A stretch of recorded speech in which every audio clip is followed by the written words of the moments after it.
So we've had this spot in our bathroom shower for a while now, and we've tried various things to get rid of this stain. Some things have worked better than others. Scrubbing brushes, those electronic scrubby things have helped a lot. But we're gonna try this Zep foaming bathroom cleaner and see if I can finally take care of this spot right here. So I'm gonna spray a healthy amount on first, and then use a magic eraser. See if I can scrub that out.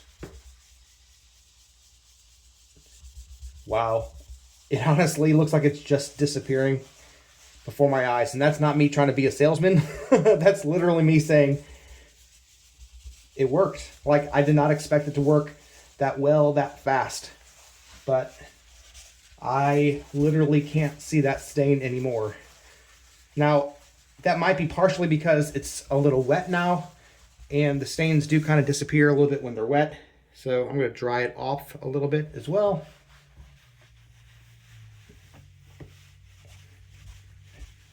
Yeah, looks good to me.